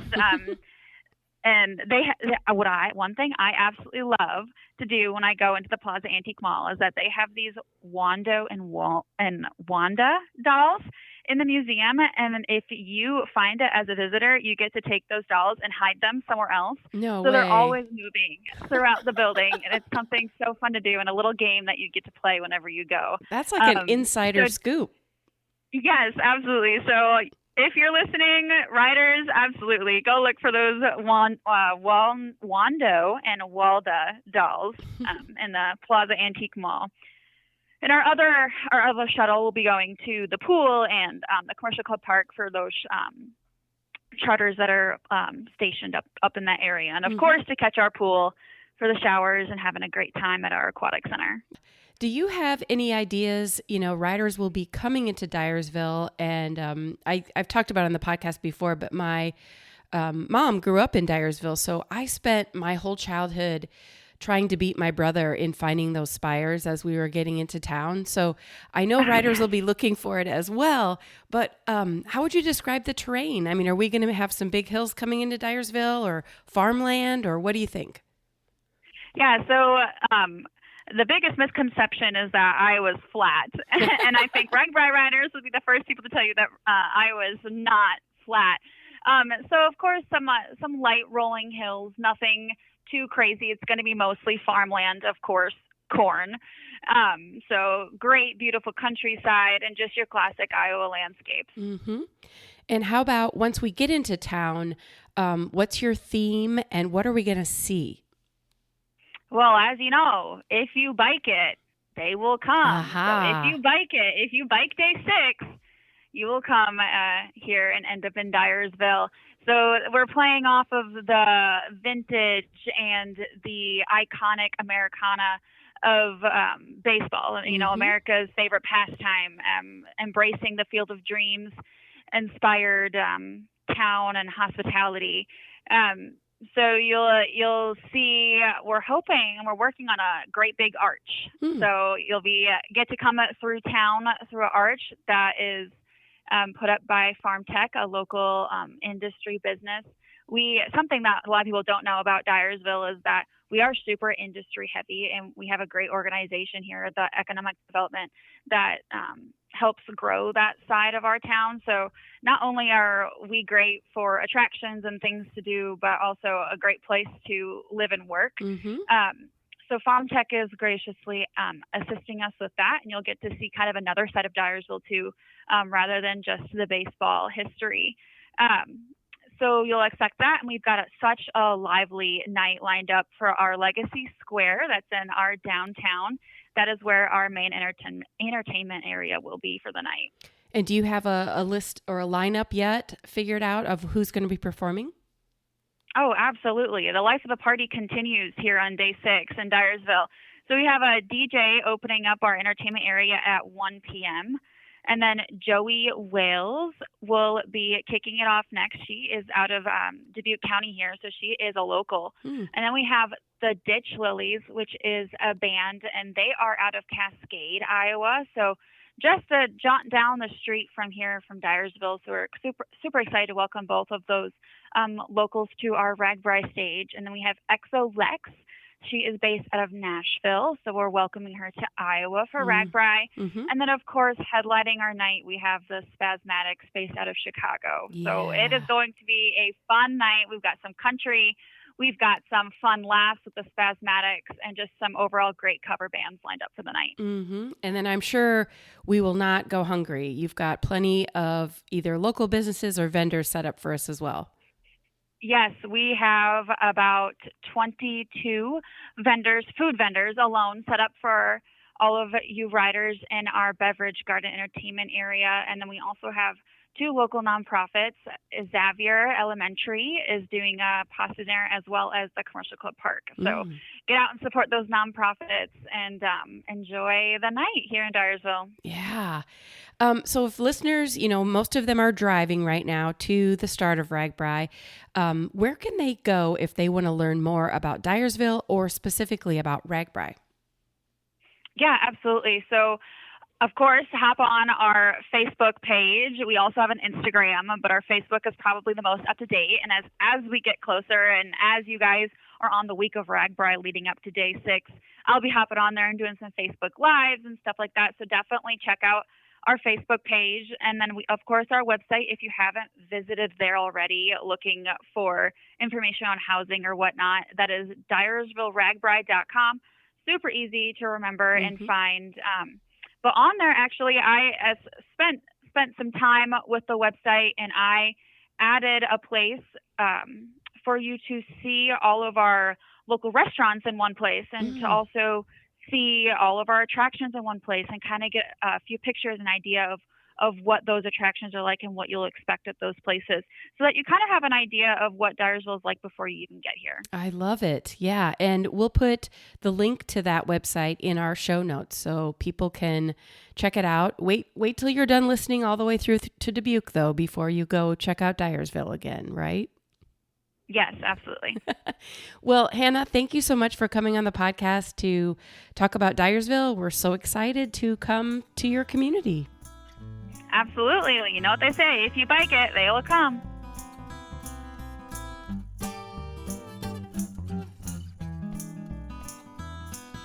All right, listeners, we have made it to the mighty Mississippi and to the town of Dubuque. And with me right now is Mayor Brad Kavanaugh. Hello, Mayor. Hello there. Thanks for having me. Yeah, thanks for taking the time to chat about your community.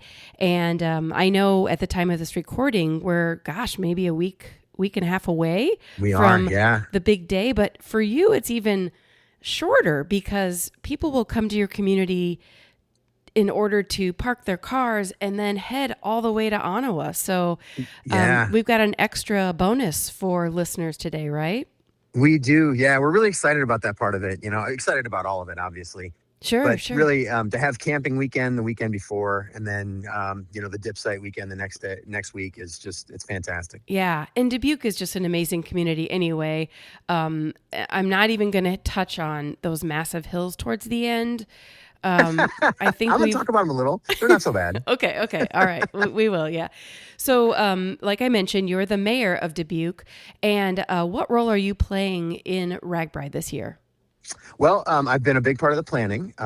Travel Dubuque, our Convention and Visitors Bureau, has taken the lead role, but as the city, we've done a lot of work. I mean, we've upgraded streets. We've done it faster than we planned. It's looking beautiful. We're really excited about that part. And then I'm actually going to be hanging out and being the MC down at the dip site on dip site day. So it'll be fun. Okay, cool.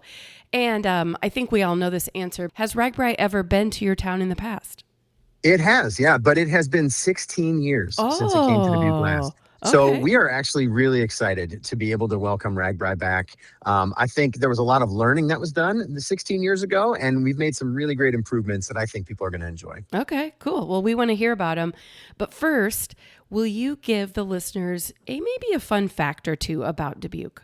Yeah, I think the most fun thing is we're actually the oldest city in Iowa. We were established in 1833. So we try to bill ourselves as where Iowa started. And you can see that when you come here. There's a lot of great old architecture. But along with that, we just have, the beautiful terrain. I mean, you mentioned the hills, but that's part of our beauty. So, yeah, I think that's the fun stuff there. Okay. And I guess that makes sense because it's right on the Mississippi River. So that would make sense that it is the oldest town in Iowa. Yeah, and it's a beautiful place. I mean, we've got great stretches of the river here, some of the widest points. It really is. I think it's really great that RAGBRAI's back again. It won't be 16 years before RAGBRAI comes back. It's definitely going to be sooner than that. People have talked about this for years and years since I became the mayor 5 years ago. So it really is fun to be able to welcome everybody back to Dubuque again.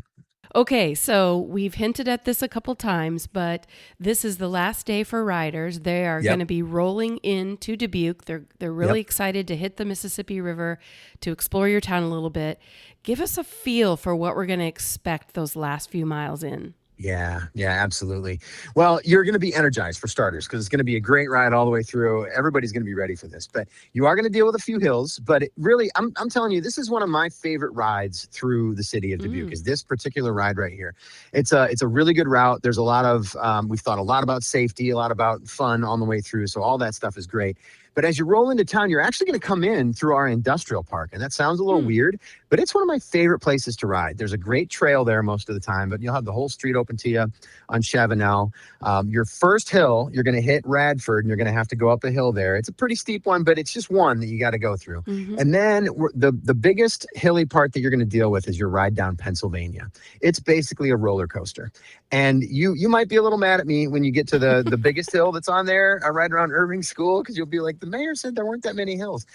It's a really hilly route right there, right on Pennsylvania. But there's going to be all kinds of, it's a residential route. There's a big park right there. Lots of people ready to help you through and cheer you on. It's make a big party of the day. But my favorite point in the ride is actually when you get to Loris Boulevard. So when you get to Loris Boulevard, the view that you are going to get of the river valley is just beautiful. And I can't wait for people to see it. It's one of my favorite spots in the whole city of Dubuque. And then it is literally all downhill from there. You will go down a pretty massive hill. So hit the brakes, but pretty massive hill going down. And by the time you get down into our actual downtown, which is down the hill, it's all flat. It's really just very easy to be able to make it through and get a nice little ride with everybody cheering you on onto the dip site. Yeah. And in theory, right, we've all been riding for 7 days and we've gone through all across Iowa, lots and lots of hills. So in theory, everyone's going to have their legs. They're not even going to, they won't even remember those hills once they see the river. I think that's exactly the case. And I don't think you'll remember the hills once you see that site heading downtown. It's just going to be all smiles from that point forward. It really is. And we're really excited about it. And tell us what you have set up for us. I mean, I know that you have a theme, so share with us the theme and then some of the sites that we're going to see as we hit that dip site. Yeah, well, we are, where Iowa started. And that's, the idea of having Dubuque RAGBRAI there is really kind of, everything that we're talking about for that day. So we have a lot of things planned. There's all kinds of entertainment that are going to be there, especially at the dip site down at the Mississippi. Once you get in there and you're ready to just completely let everything go and let all that stress go, being able to ride, we will have a lot of entertainment, lots of food, everything that you expect at a dip site. It's just going to be one day long party. So I think people will enjoy that. But we have a lot of volunteers set up all throughout the route, all the way through town. They're going to be helping to direct people, make sure people are going where they need to go, but then also there to cheer everybody on, and then really have some neighborhood parties. We're used to having some road races around here. So not bike races, more running races, but we've got, when those road races happen, there's always people in their front yards cheering you on, hanging out, and we've really encouraged that. So we're expecting everybody to have a very good time when they come through. We should point out that a lot of people drive to Dubuque and then either bus it or somehow get to Ottawa. So you mentioned, camping weekend. Will you give us kind of an overview of what people can expect if they're planning to go to Dubuque and maybe spend a day or two before heading to Ottawa? Yeah, so logistics first. We have plenty of parking planned, and we've got great spots to be able to set up buses and trucks that need to be filled up and everything like that. There's some really great spots that we've picked out to be able to do that, all within close proximity to each other. So we hope to make that easy for everybody. And then if people are planning to camp, we've got a whole campsite set up at what we call our McAleese Park. It is on Schmidt Island, where the Q Casino is, and right next to our ice arena and some ball fields and things like that. So plenty of space for people to be able to camp there. Lots of things planned to make sure the logistics are good and everybody has an easy time. As far as fun goes, we have made it a big point here in Dubuque to tell our businesses and our restaurants, hey, camping weekend is a big deal. You've got Friday, you've got Saturday. People are going to be around. Make sure you're open. You got fun deals for everybody, fun things to promote. So we're really pushing that here in Dubuque, and I think you're going to see some great places to be able to go. No shortage of things to do on that weekend if you're here. And then after people dip their tires, if they're wanting to camp Saturday, do you also have that available? I do not think there's a campsite that Saturday that's going to be there, but there are plenty of campsites that you'll be able to find. I know one of the questions you'll ask me later is where to go, but DubuqueRAGBRAI.com has all the information for riders and support teams that you need there. So if you go to DubuqueRAGBRAI.com, you're going to have all those places to go and be able to see, where can I stay? What can I set up? Who can I ask if I don't know what the answer to that question is? So we've got all that there for you. Okay, excellent. And we've got to know a few, in your opinion, must-see places we should visit while we're in Dubuque. Besides, of course, the Mississippi River. We all know that part. But I know that you have so many other things.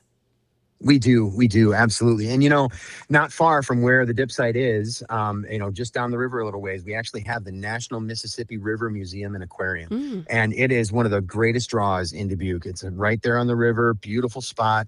It really is one of those places you can go. You can definitely cool off for a few hours while you walk through and see some of the cool things. Hang out with the otters, because the otters are the most fun. You want to see some of that. The historic downtown area is just such a beautiful place to just stroll through. Stretch your legs, stroll, get some great food. There's our historic downtown area. We've got what we call our historic millwork district. All these areas have great places to eat, great places to shop. And, one of the things that I think people really love is we have all kinds of murals on buildings all throughout Dubuque. It's a fun story. People just started painting their buildings and nobody stopped them. And I just love that part of it. The art is just a huge part of who we are in Dubuque. And you can actually get a map from Travel Dubuque that will tell you where all these murals are, and you can go and find them. And I think that's a really fun thing to do when you come to town for the first time. And then before you leave, after you're done eating at all the restaurants, you've had some great beers at some of our breweries, Dimensional, Jubeck, Seven Hills. I love all these places. When you've had your fill and you bought up some fun things at all the shops, you got to make sure you take a ride on the Fenland Place elevator. Shortest, steepest railway in North America. And you can just take it right up the hill and see a beautiful view. But you got to ride. It's only $4 round trip. So make sure you do that one. Nice. And that will be functioning when we come through? It's every day, 8 to 10, every single day. Yep, 8 in the morning till 10 at night. If you stay out too late, you got to walk up the hill. So be careful. And tell us again what it's called. The Fenelon Place elevator. Okay. Some of us call it the 4th Street elevator here in town because that's like right on 4th Street. But Fenelon Place elevator is what it's called. Okay. You can't miss it. It's pretty easy to see when you're downtown. Okay. And so you already said it, but let's hear it again, because I know people are listening to this podcast as they're driving either to Dubuque or to Ottawa. And so things that are of high concern would be, where do I park? How do I get to my shuttle bus? Like all of those good things. Where can they go? Tell us again. Yeah. DubuqueRAGBRAI.com. It's got all of that information. It's got right there at the top of the menu. The first thing is for riders, and then support vehicles, and where do I go? Where do I park? Where do I shop? Where do I eat? All those things. So DubuqueRAGBRAI.com has everything you need. All right. Well, thank you so much, Mayor Brad, for all the work you've done to get ready for us, and we cannot wait to see Dubuque and the Mississippi River. Yeah, thanks a lot, Murph. It was great.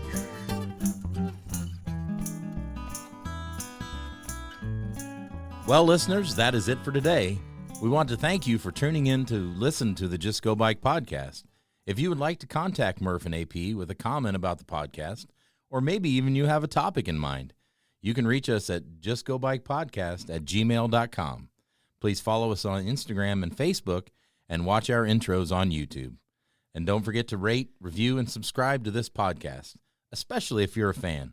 That is going to do it for this week. Until next time, just go bike!